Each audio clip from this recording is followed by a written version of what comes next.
तो जाग तो मैं एक्चुअली आधे घंटे पहले ही गया था। मुझे सुबह-सुबह मम्मी का फ़ोन आया था बर्थडे विश करने के लिए because today is my birthday. थोड़ी देर में मेड आने वाली हैं, कुछ-कुछ काम करना है उनके आने से पहले। मम्मी ने मुझे बोला है कन्वीनियंस के लिए जो मम्मी कर देती हैं पहले, अब मम्मी नहीं है तो अभी अभी वो मेरे को करना है। तो चलो पहले वो करते हैं। अभी मैंने एक बार बाहर जाके देखा था, इतना ज़्यादा फॉग हो रखा है। आपको बाहर चल के एक बार दिखाता हूँ। इसको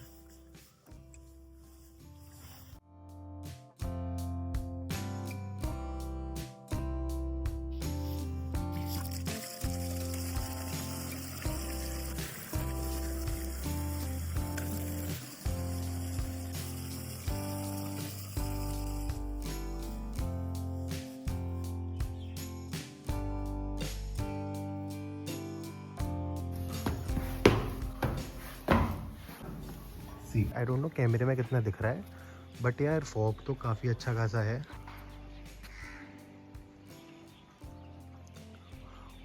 और पता है it is not for the first time. मेरे बर्थडे पे, अब जैसे कल धूप निकली थी, लेकिन मेरे बर्थडे पे कभी भी मैंने लाइफ में आज तक कभी भी मैंने धूप नहीं देखी। हमेशा बहुत ज़्यादा ब्लूमी वेदर होता है। हुआ तो इम्पोर्टेंट चीज़ बताता हूँ आपको। एक्चुअली कल रात को मेरे दिमाग में आया था, तो मैंने सोचा भी था कि रिकॉर्ड कर लूँ मैं, उस समय पे हो नहीं पाया, तो अब बता रहा हूँ। इस सेगमेंट को स्किप मत करना। अब जैसे देखो, I am preparing for NEET, है ना। आई डोंट नो कि मेरा नीट क्रैक होगा या नहीं होगा। किसी को नहीं पता होता। मुझे नहीं पता कि 4 महीने बाद एग्ज़ाम होगा, मेरा एग्ज़ाम क्लियर होगा या नहीं। Like I am doing my best, जितना मैं कर सकता हूँ, जितना मैं पढ़ाई के लेवल पे कर सकता हूँ, जितना मैं लाइफ में चीज़ों को, घर वालों को जितना सपोर्ट करके रह सकता हूँ कि वो परेशान ना हो, उनको अगर मेरी ज़रूरत है तो उनको एकदम नेग्लेक्ट ना करूँ, तो वो भी ठीक रहें, वो भी एकदम से डिस्टर्ब ना हो।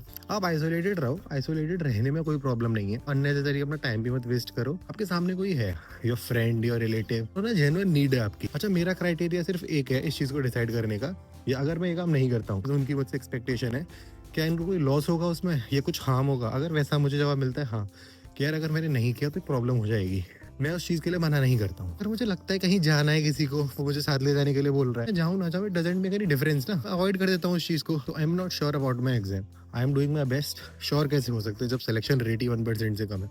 मुझे इतना पता है, मैं पढ़ रहा हूँ, साथ में व्लॉगिंग भी कर रहा हूँ। इस समय पे मैं 2 काम के अलावा कुछ नहीं कर रहा, इन दोनों को ही मैनेज करने में लगा हुआ हूँ।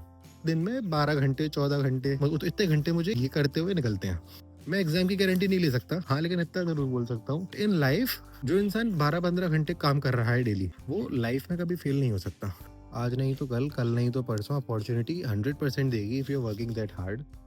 बस अपॉर्चुनिटी का वेट कर रहा हूँ और उस अपॉर्चुनिटी को मिस मत करना। इन केस अपॉर्चुनिटी मिस हो भी जाती है, बैठ मत जाना कि नई अपॉर्चुनिटी लाइफ से एक्सपेक्ट करते हुए काम को करते रहना। क्योंकि जो एक चीज है मुझे समझ आई है इतने समय में, वो कुछ भी हो, कैसी भी परिस्थिति हो, कितना भी फेलियर हो, कितना भी सक्सेस हो, कुछ भी कर रहे हो आप लाइफ में, सक्सेस फेलियर कोई भी इवेंट मोमेंट्स का होता है। Like if you got succeed तो एक पर्टिकुलर मोमेंट है, पर्टिकुलर पीरियड ऑफ टाइम के लिए खुश होते हो, फिर नॉर्मल हो जाते हो। तो आपका एम है वो परमानेंट है, वो आपके साथ हमेशा रहेगा।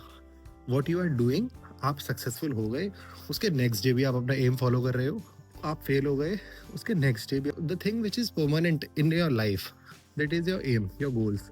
और गोल्स हमेशा टेम्परेरी मत बनाओ, क्योंकि अगर वो टेम्परेरी गोल अचीव हो जाएगा तो वो गोल अचीव होते ही फिर आप एकदम एमलेस हो जाओगे। एम शुड बी बिग, एक ऐसा एम जो आपको लगता है कि हाँ यार मरते मरते पूरा हो पाएगा। This will help you to remain focused in your life. आपका कभी भी लाइफ में एक एमलेस जोन नहीं आएगा। कई लोग मैंने लाइफ में अपनी में ऐसे देखे हैं जो सुबह जागते हैं, उनको नहीं पता क्या करना होता है, रैंडमली चीजें सामने आती जाती है दिन में, वो करते जाते हैं। इतना बकवास पैटर्न है जिंदगी जीने का, इस लूप में कभी मत फंस जाना। आप सुबह जागे, आपको ये पता होना चाहिए कि आज आपको आपके दिन में करना क्या है। You should know that what is the plan for your day. आपके पास एक पूरा का पूरा उसका रोड मैप होना चाहिए आपके एक दिन का, एटलीस्ट एक दिन का। और जो आप डेली बेसिस पे बनाते हो वो बहुत ज्यादा नेसेसरी है। उस चीज में कभी लैग मत करना। अगर किसी चीज में फेलियर भी होता है तो उससे वो मुझे बहुत ज्यादा परेशान नहीं कर पाता है, और उतना कैलिबर मेरे अंदर है कि मैं 15-16 घंटे भी कर लूंगा। अगर इतना काम मैं करने के लायक हूँ तो फिर फेलियर टेम्परेरी है ना, परमानेंट तो नहीं है जो मैं उसको लेके बैठ के अब रोता रहूँ, सोचूं उस बारे में, परेशान रहूँ, आगे का काम ना कर पाऊँ, नेक्स्ट डे अपना प्लान ना कर पाऊँ। तो उस चीज से बचना है main. Time is 8 AM and what do I think कि पहले मुझे पढ़ लेना चाहिए। After that I will make food, जहाँ तक है दाल चावल बनाऊंगा शायद।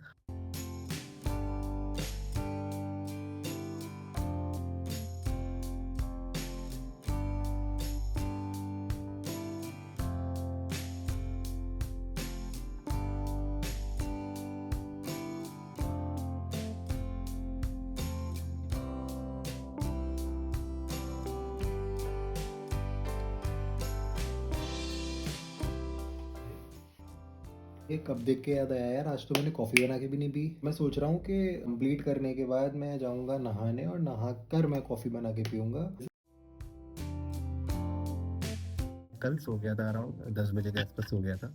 12 बजे मुझे एकदम से फ़ोन आता है अननोन नंबर से। पहले तो मैंने काट दिया फ़ोन। मुझे अगेन वो फ़ोन आता है जो बोलता है कि आप कहाँ हो, मैं यहाँ खड़ा हुआ हूँ, जल्दी बाहर आओ। एक तो नींद से जब आप एकदम से जागते हो तो दिमाग प्रोसेस नहीं कर पाता। वन ऑफ माई फ्रेंड, बाकी आप लोग समझदार हो, she send me this. If you are watching this vlog and I know that you will definitely watch it, so thanks a lot for this.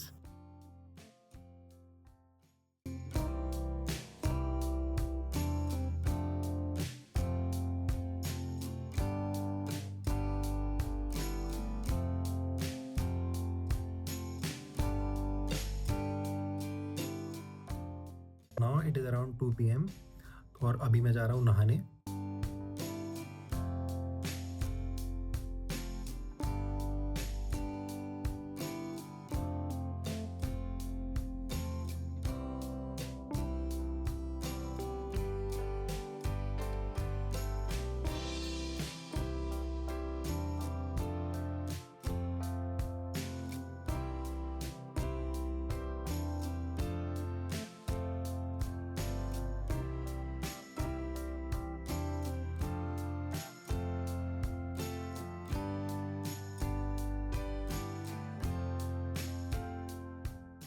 सुबह कितना ज़्यादा कोहरा हो रहा था और अब देखो अभी कितनी अच्छी धूप निकली हुई है इस टाइम पे।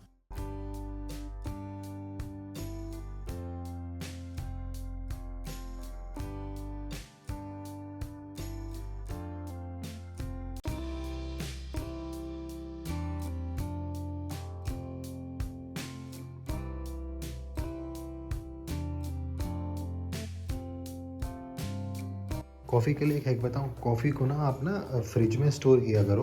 बाहर स्टोर करते हैं ना तो बाहर कॉफ़ी जम जाती है। क्या है, फ्रिज में कॉफ़ी के क्लॉट्स नहीं बनते। फ्रिज में कितने टाइम तक भी रख लो कभी ख़राब नहीं होगी coffee. See, this is almost ready.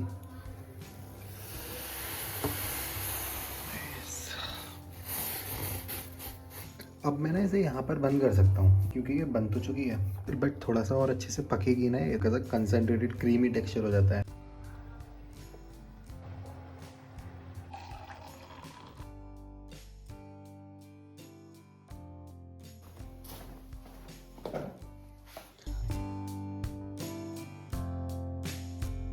मेरा भी सिलेबस बच रहा है, नंबर ऑलमोस्ट निकल गया। इवन मेरा फेब तक भी सिलेबस कंप्लीट हो जाएगा ना, तो भी लास्ट के 2 महीने होंगे, मैं रिवीजन अच्छे से कर लूंगा क्योंकि फिजिक्स में पढ़ रहा हूँ नीट फिजिक्स कोटा प्रशांत सर से। एक्चुअल में फिजिक्स ऐसे ही पढ़ाते हैं और आपको नंबर फिजिक्स में 180 में से 120 130 लाने हैं, तो 120 130 नंबर आपके सिर्फ उनके नोट्स पढ़ के भी आ जाएंगे। उनके वो अपने नोट्स में उतने क्वेश्चन करा देते हैं, उतने वैरायटी ऑफ क्वेश्चन करा देते हैं कि आपके 120 130 मार्क्स आ जाएंगे बहुत ईजिली। आप उनके सिर्फ नोट्स पूरे कवर करके चले जाते हो और आपको उनके नोट्स में जितने सवाल उन्होंने कराए हुए वो सारे सवाल आप बना पा रहे हो। उनके सिर्फ नोट्स के अंदर भी उतना पोटेंशियल है। सिर्फ इनका फिजिक्स का course 3-4 time expensive than PW का पूरा कोर्स।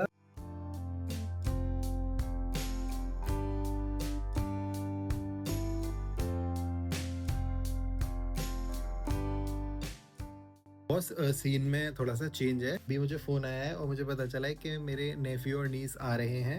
एक्चुअली मेरी दीदी आ रही है, बट अभी ना 2 चीजें हैं। तरफ मुझे अच्छा लग रहा है कि यार ठीक है चलो वो आ जाएंगे, तो है ना, मेरा नेफ्यू भी है, मेरी नीस भी है, तो वो भी बड़े हैं, तो उनके साथ काफी मजे आते हैं। बट जो मेरी दूसरी चीज दिमाग में चल रही है वो ये कि ये आ तो रहे हैं, बट यार थोड़ा सा डिस्ट्रैक्टेड होते हैं। कि ना कि घर में बच्चे होते हैं तो आप थोड़ा सा एंजॉय करने की साइड टिल्टेड हो जाते हो। हालांकि मैंने आज के ही व्लॉग में बोला भी था that life is all about balance. आपके हाथ में सिचुएशन डिसाइड करना नहीं है कि सामने कौन सी सिचुएशन आएगी, ये आपके हाथ पे नहीं है। आप उस सिचुएशन को कैसे रिएक्ट करोगे, कैसे उस सिचुएशन को रिस्पॉन्ड करोगे, ये आपके हाथ में है। उसके अलावा आप खुद से अलग हटके जितना भी यूनिवर्स है उससे एक्सपेक्ट करोगे और उसकी दी हुई सिचुएशंस को इसको देखकर फ्रस्ट्रेट होते रहोगे ना, कुछ नहीं होने वाला उन चीज़ों से। आप जब कोई गेम खेलते हो तो स्टेज 1 है उसकी, आपको नहीं पता स्टेज 10 पे क्या है। आपके जब सामने आती है आप खेलना शुरू कर देते हो। आप वहाँ बैठ के रोते थोड़ी हो कि यार नहीं ये क्यों है इस स्टेज में, ये स्टेज इजी होनी चाहिए थी। ऐसा तो नहीं, आप खेलते हो, गिरते भी हो, फिर दोबारा क्रॉस करते हो, फिर 11वीं से फिर 10वीं से 11वीं में पहुंचते हो। तो बिल्कुल वैसा ही है। आप स्टेजेस डिसाइड नहीं करेंगे, आप उन स्टेजेस को खेलते कैसे हैं, उन स्टेजेस को टैकल कैसे करते हैं, वो आपके हाथ में है। So always keep this in your mind. कितनी भी हाइपर एक्साइटेड सिचुएशन हो, के हाथ में जो चीज है that is how you respond. अगर आप पैनिक करोगे तो जो आपके हाथ में है ना वो भी आपके हाथ में नहीं रहेगा। आपका रिस्पॉन्स उस सिचुएशन के लिए शायद उतना अप्रोप्रिएट ना हो पाए जितना अप्रोप्रिएटली आप रिएक्ट कर सकते थे एक काम माइंड के साथ। वो जो एक पॉइंट आपके हाथ में है ना, आप उसे भी लूज कर देते हो। ऐसा मतलब आप 100 चीजों में से एक चीज कंट्रोल कर सकते हो। आप कोशिश कर रहे हो 99 चीजों को कंट्रोल करने का, बट जिसको आप एक्चुअल में कंट्रोल कर सकते हो आप उसको भी बिगाड़ ले रहे हो। तो उतना बेवकूफ नहीं बनना है। एकदम कीप काम कंपोज्ड होके हर सिचुएशन को, कैसी भी सिचुएशन हो, हर सिचुएशन को लाइफ में बहुत आराम से देखना है, समझना है और उसमें रिएक्ट करना है। It will help you a lot in life. मुझे मेरे नेफ्यू का फोन आया अभी and he was asking me to make mix veg, क्योंकि मैंने पहले भी कभी मिक्स वेज बना के खिलाई है उसे, तो काफ़ी पसंद आई है। तो की का जो डिनर है वो दीदी आके बनाएगी, तब तक मैं मिक्स वेज प्रिपेयर करके रख देता हूँ जल्दी से।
अच्छा, वैसे तो सच बताऊँ कोई प्लान था नहीं। दीदी का आने का रीज़न ही ये है कि मैं अकेला ना रहूँ, साथ में मिलके सेलिब्रेट कर सकें। So now I am getting ready because they are waiting for me. So I am wearing like this trouser and this pullover.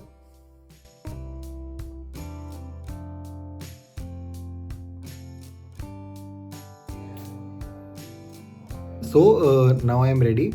Let's go.